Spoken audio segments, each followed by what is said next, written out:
It is the first day of spring, but it doesn't feel like it here in Vermont. In fact, yesterday was the coldest ski I've had all year. The wind was just brutal. Starting off kind of slow today. It's all right. Mondays are editing days, so I'm going to head up and crank away on last week's footage. Doing a little listening in the car to Becoming Human by Michael Tomasello, which is really interesting, but it's a bit repetitive. 3 hours in, and I keep hearing a lot of the same things over and over again, which is typical of philosophy books. But there's good stuff in here, and I'm learning, but gets a little tedious. Anyway, gonna head upstairs, start my editing day. I try to be as cozy as possible when I edit because it's one of the most difficult things that I do.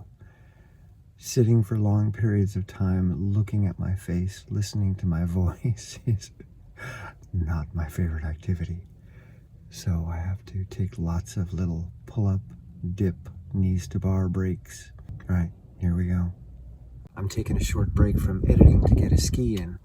Today might be one of the last days of good skiing. We have a ton of snow, but you need the temperature to go below freezing at night so the snow gets firm. So if the temperature is above freezing during the day, it's solid for at least a couple hours before it turns to mush. But it looks like we're going to have nights above freezing for a while. Well, it is spring after all. Anyway, while the trails are firm and fast, I'm going to maybe go after the workout segment. Trying good technique, being smooth, being steady, not hammering or spazzing, but just skiing it like I'm in the middle of a race rather than I'm trying to sprint a single segment. And we'll see what that brings. And the goal is to be in the top 15 overall. Right now I'm 18th. So let's see if I can shave a few seconds off and keep good technique. Hey, that's supposed to be a little work.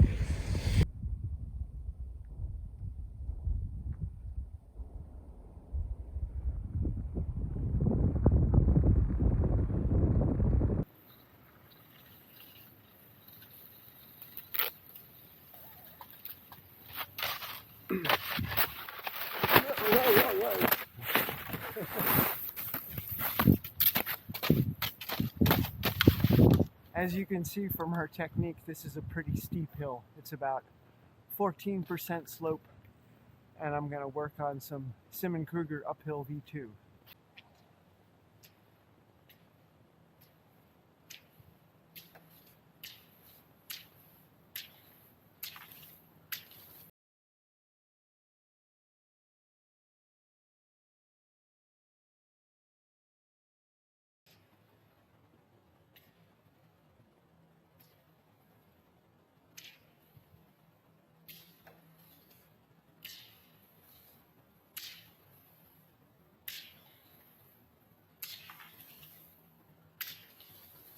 Not quite Kruger technique. I'm still missing something in the shoulders, but a 14% slope is pretty comfortable to V2 now, which that would have been impossible earlier this season. So big improvements, but yeah, maybe I'm going to be a hybrid of Andrew Musgrave and Simon Kruger. We'll see. That was a good ski. I got up here a little too late though, so the snow is starting to get a little wet and sticky. The weather people were wrong. So I did work out once, and I knew it wasn't going to be a fast time because the snow was grabbing my skis, but I ended up 3 seconds off my best time, which is good. So working on technique, being strong, being powerful, using my legs to initiate the motion, which is so hard to do. It's just humans are built to drive with their arms. So to train the body to initiate from the bottom up and not top down, that's the real secret. So I will keep working on that, but feeling strong going up hills, V2, really steep hills today, like 13 to 20%. So making good progress. It's a fun project. getting good at ski technique. It's fulfilling. It keeps me moving, keeps me motivated. The bats have woken up.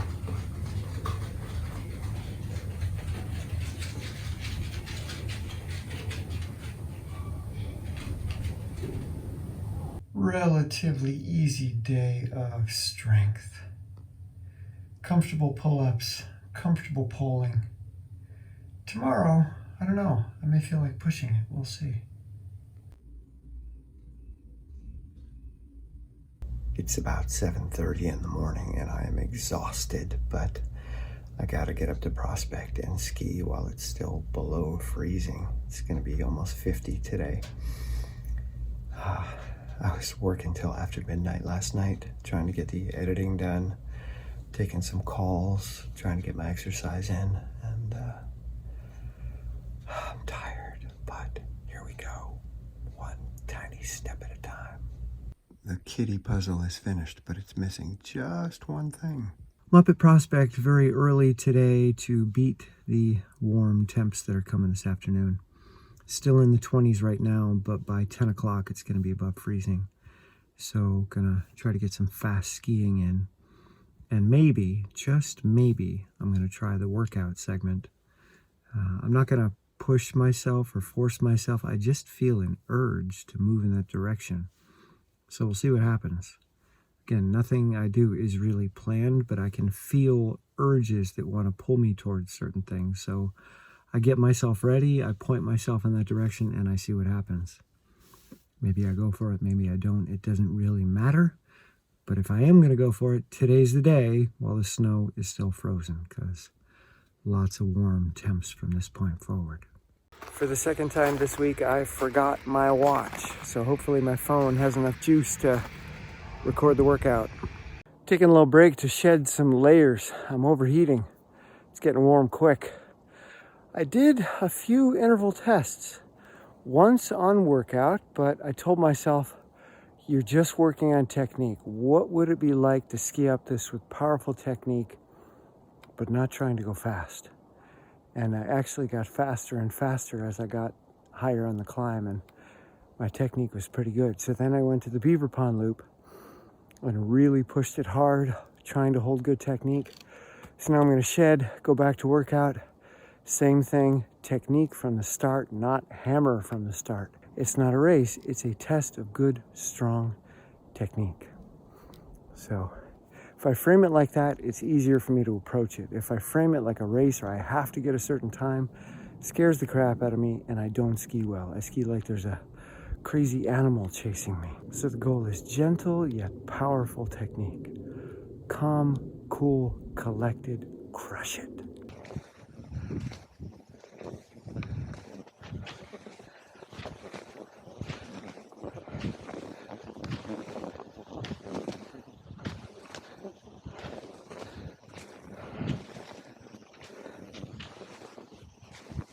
Get an idea of how much snow is on the ground. That's not a hill. This is a driveway. So this, in the summer, it goes straight into a campground and there's 3 feet of snow packed down. Awesome. I took a few stabs at the workout climb segment today. Snow's pretty good. Hasn't warmed up yet. And the first one, I spazzed. My technique was pretty bad and I tied my best time of 1:17. So I have 3 1:17s on that climb now. And then I came back here, got some water, a little bit of food, and just told myself, try it again, but calm. Be gentle, just calm down. From the start, let's be calm from the start. So I went back, did it again, and kept talking to myself the whole time.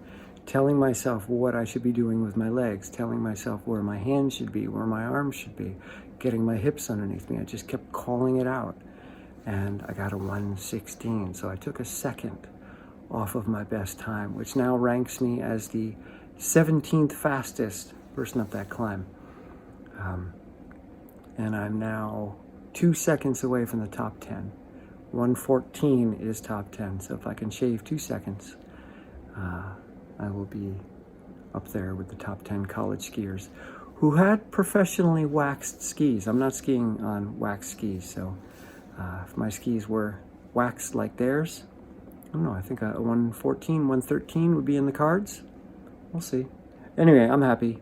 I'm, old and just getting back into skiing, so to be able to ski the speed of a decent college racer, even just on that climb, that's fun. So I still have to work on remaining calm in the midst of measurement. My identity is terrified of being measured, terrified of being found wanting, and that's something I need to work on, probably for the rest of my life. That was kind of a grindy polling session to the women's 50K home and calling. Felt good, but it was Bernie.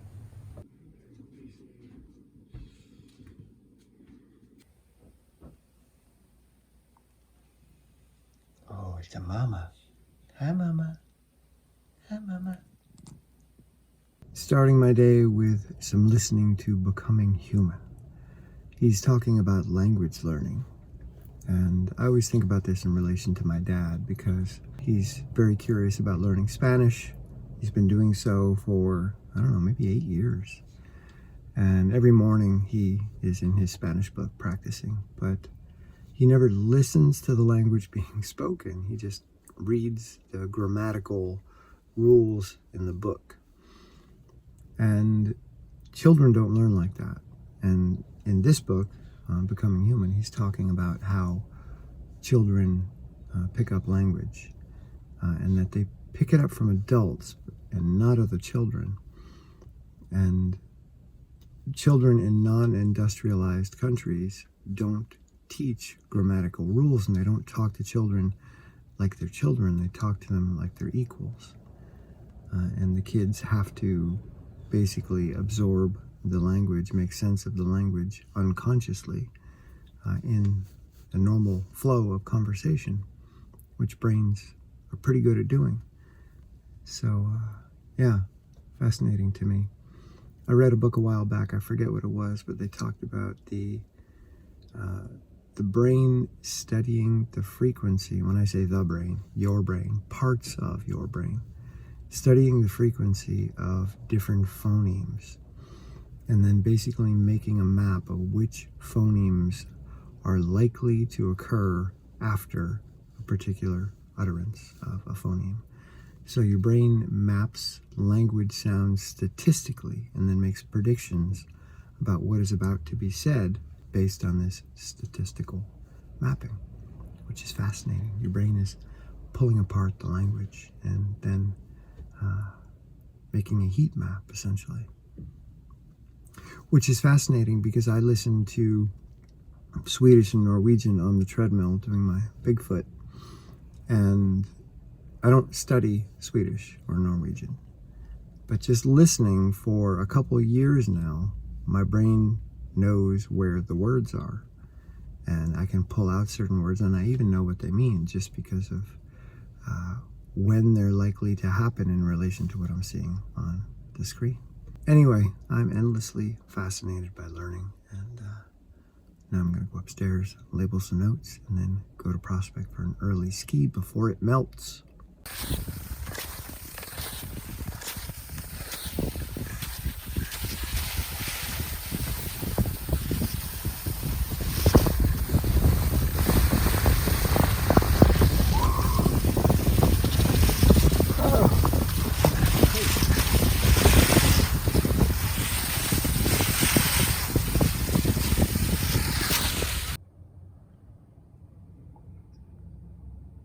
Good morning. I'm off to a pretty early start today because I have a lot of family obligations. And I'm being blasted by my 10,000 lux light at the moment. And I discovered something this morning, which I'm surprised this didn't occur to me. Normally, when I wake up, I do my find my fingers, find my toes, move around in the sheets and get my body activated. But today, when I woke up, I noticed something that is pretty common, especially with animals. They stretch. upon waking, upon getting into the world and out of sleep. And I found myself stretching just naturally. It was almost a reflex. And it activated my body. It put me in my body. And now I'm wondering if stretching for an animal and for a human is a great way to kind of find your body and just light it up in lots of different places. Finding my fingers, finding my toes, it works, but stretching just got me into my body much faster and much more universally. So I'm going to play around with that. I'm surprised I hadn't had this thought before or experience. I mean, we all stretch in the morning, but I never thought of it as a way to get out of the mind and into the body. So, speaking of getting into my body, I got to meet my dad soon. He's taking his car in, so I got to pick him up. Then we're going to look at a new car for him, Ford Maverick. He wants a hybrid truck. And then we have to get rid of our old hot water heater. We have to drain it, get it out of the cellar, and get a new hot water heater installed. So, busy day of family obligations. And too warm to ski today. It's already 9 degrees Celsius or 48 degrees Fahrenheit. And it's 7 a.m. in the morning and it's already that warm. So yeah, no skiing. It's going to be mush. Hopefully it freezes again tonight and it'll be firm in the morning tomorrow. All right, here we go.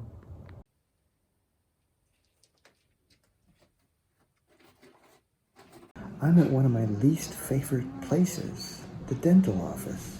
I have an infection in my gum. Doom and gloom. Whoa.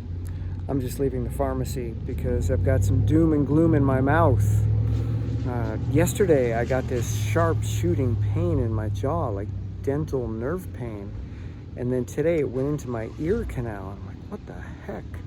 So I went to the dentist and they put me in right away. And I have an impacted wisdom tooth that is infected. So thank goodness it's not a cavity or any other dental issue, but they said they've been watching this wisdom tooth for a while and they were waiting for it to get infected, but it took, I think they said 8 years from when they first noticed it. Anyway, I've got to get surgery to have it removed and I'm going to be on amoxicillin, which isn't fun, but what are you going to do? Better than the pain, man. This thing hurts.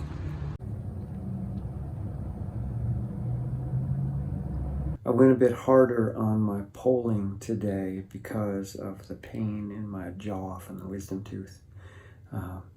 Going hard, putting a different type of pain in my body helps with the jaw pain because I'm not taking anything other than the antibiotics. But they're not going to go to work right away, so it's going to hurt at least for another day, I would say. So it was good to get some hard pulling. It made me forget about the jaw pain, and it was a fantastic workout. Watching the women's Holmenkollen 50 kilometer skate, wow, such an incredible race. If you have a chance, tune into it. It was amazing. It's the first ever 50 kilometer for women in the World Cup circuit. So, and it was awesome. The whole race had goosebumps. Yeah, fun to watch. Heavier weight, shorter sets.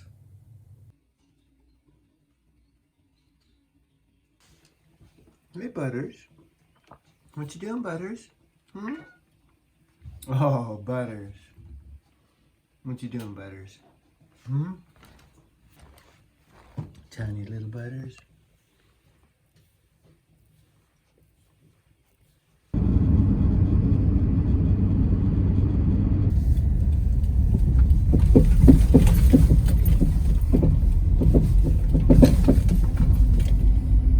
I'm taking a little snack break mid-ski and doing a salt rinse to try to help the impacted wisdom tooth. I don't take pain meds unless it's absolutely necessary, and this is a situation that isn't absolutely necessary. It hurts. It makes my day a little bit, how do we say, present, but that's okay. Learning affect tolerance, learning how to deal with our own experiences, I think is a super important thing to do. Learning how to be okay with things that don't feel okay. There's some things I wanted to share, so I thought, oh, I'll ski to the top, sit at the picnic table, and make a video. But the picnic table is buried in snow. It's turning into a rather toasty day. I am overdressed, but I'm having a good time because I have decided not to go to Craftsbury, Vermont this morning and stay for the weekend because they're holding the spring national championships. Today was the sprint races, and I wanted to go up and film their technique. Andy Newell, local hero here to Bennington, he's going to be there with his team, BSF Pro, and he's going to be racing. Andy's got to be almost 40 now. He's probably 38, 39, I don't know. Anyway, he's hopping in the race. It'd be fun to see him and talk to him. And then I was going to do a 40K classic race on Sunday. Classic is the original ski technique, what they used to call diagonal stride. But then in the 80s, skating came along when I was a senior in high school. So we were using the diagonal stride the first 3 years that I skied. And then my senior year, we all had to learn how to skate. And I really struggled to learn. Anyway, the Scandinavians got peed off that the original technique was dying out, and Bill Koch, an American, won the World Cup with this skating technique. Also a Southern Vermont guy, one of my inspirations as a kid. And they brought the original technique back, calling it classic. So anyway, I digress. 40K classic race on Sunday. I haven't classic skied once since the 90s, the mid 90s, when I was a coach. And even then I was just teaching kids technique. I wasn't training. So I have to catch my identity on a daily basis, because my identity says, well, you used to have really good classic technique. The elliptical is a similar leg and glute motion. The Bigfoot light on a 15.6% grade at home, that's similar to the leg motion. Your arms are super strong. Core is super strong. So yeah, you're going to crush it. You're going to go up there and absolutely crush a 40K classic race. No, I'm not. I wouldn't. I'd get hurt. I'd get injured. There are subtle differences that elliptical and Bigfoot can't account for. And it just would be an awful experience. And I'd be out there for hours and I wouldn't quit because I know me, and I'd just end up hurt. But my identity really desperately wanted me to be the guy that hasn't skied classic since the 90s, hops into a 40K at the Nationals, and stands on the podium. It has thoughts like this, and I have to catch it. Sometimes these thoughts are good because it points me in a direction, like going to the World Championships and being on the podium. But then I step out of identity and I say, okay, how does a podium skier at the Worlds, how do they train? What do they do? What's their life like? Let me start breaking that down. Let me start digesting the moments of their day, incorporating it into mine, and seeing if that's something that I can do and that I want to do and that's sustainable. Turns out it is. Okay, great. That was a great experiment. And identity pointed me in that direction. And now I'm a skier and I love it. And I'm excited to continue to grow and evolve in this sport and in others. But I have to be so careful not to let my identity assume that I have already arrived without the process. It's okay to dream, it's okay to fantasize, but then go back into the workshop, create the process, and slowly iterate, collect data, evolve on and on and on. Don't just immediately jump to the finish line. So today, I'm just going to enjoy an easy ski. We've got so much snow up here. We'll be skiing for another 3 weeks.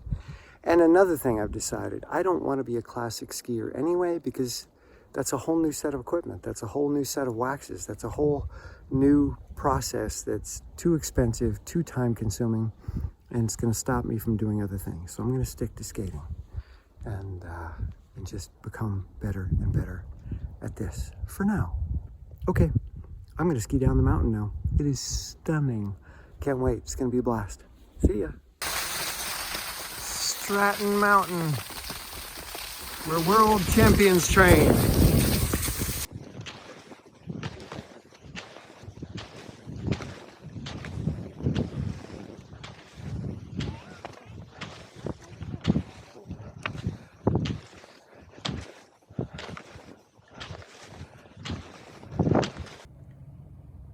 It's 22244.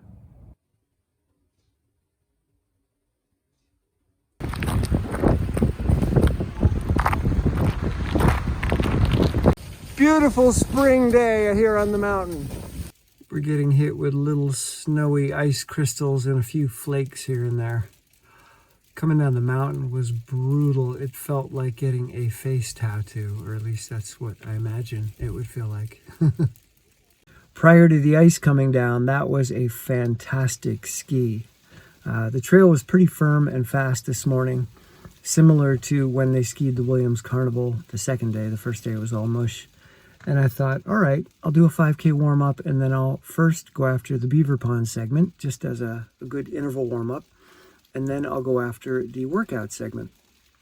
So, skied well, kept my technique, really worked on keeping my legs underneath me and initiating with the legs and not the arms, and did that little Remy Drolet hop just before. So you hop to preload the leg, and then you come down and power. I am now second overall on the Beaver Pond segment. The first person has wonky GPS data, so they don't count. And I am now 8th overall on the workout segment, which is even more exciting to me because that's the Williams Carnival, where the best college skiers in the country are duking it out. So I'm now right in the mix with top college skiers. Johnny Hagenbach has a 105. He's in first. I did a 113 today, so I've now whittled it down to just 8 seconds. If I knock another second off, I drop a place. If I knock 2 seconds off, I drop 2 or 3 places. Like there's a lot of people jammed in just a couple seconds. So today feels like a good end to the season, even though I'll keep skiing, to get a good fast time against super fast young guys. Yeah, that's good. That's a good way to end it on a high note. All right, heading back into town, going to work.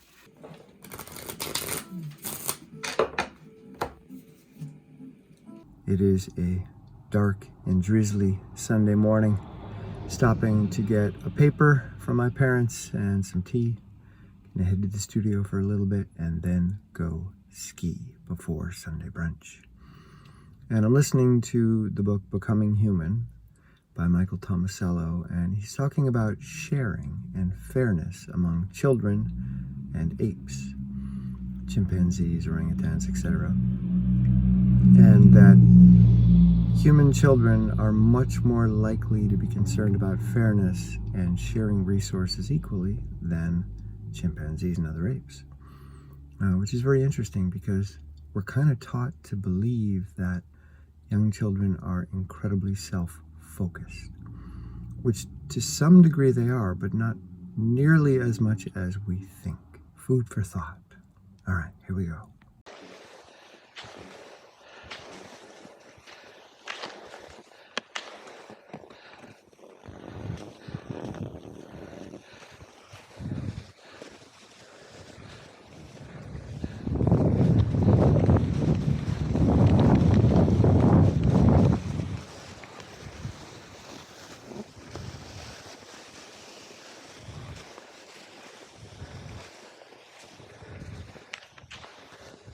Tofu scramble and my dad's vegan pancakes. What are you gonna have for brunch, Mama? I'm back up at Prospect post-brunch to get another ski in. I had a really nice ski this morning. I met a man from Spain originally, but now New York City, who saw my hat, which is from the World Championships last year, and he said, hey, I was there. So we were talking, and he just got back from Seefeld, Austria, the World Championships. He raced. And he said it was an awful experience. It was in the 50s every day. They had to shorten the courses. The 30-kilometer race became an 18-kilometer race. The snow was just deep slush. He had to buy brand new warm weather skis because the skis he brought weren't good enough. And it was just a really rough experience. So confirmation that it was the right choice, although that's hindsight. But had I gone, it probably wouldn't have gone my way. So I got lucky with that decision. I mean, it was a smart decision and I got lucky. So that feels good. And now I'm going to go out and keep it calm, keep it real, keep it here, keep engaging in the process. That's what this work is all about. All right, here we go. For dinner, veggies, TVP on top of millet, and some pine nut hummus. Just finishing up this week's strength training on the polling machine, watching the classic sprints in Drammen, Norway, which were awesome. That was intense is the word. Anyway, it's been an interesting week, kind of on the downside. So let me show you what I did this week. So yet another week that was quite a bit lighter than my past strength training. That was a tough day on Thursday. B4 and C1 are pretty heavy weights. That was intense. Even B2 and B3 are burners. But yeah, no dips this week. I'm not seeing any on there. So I got to bring dips back in, and not even a lot of pull-ups. I write everything down on this board just so that I can see what I did, what was done. But I don't plan anything. None of this is planned. It's all just captured. What did I just do? Go write it down. So noticing that things are on the light side doesn't concern me, but it does make me curious. It's like, okay, my body is telling me something. Something is going on, and that's okay. Let's be gentle until it changes. And when I get on the other side of whatever it is, my strength is going to jump.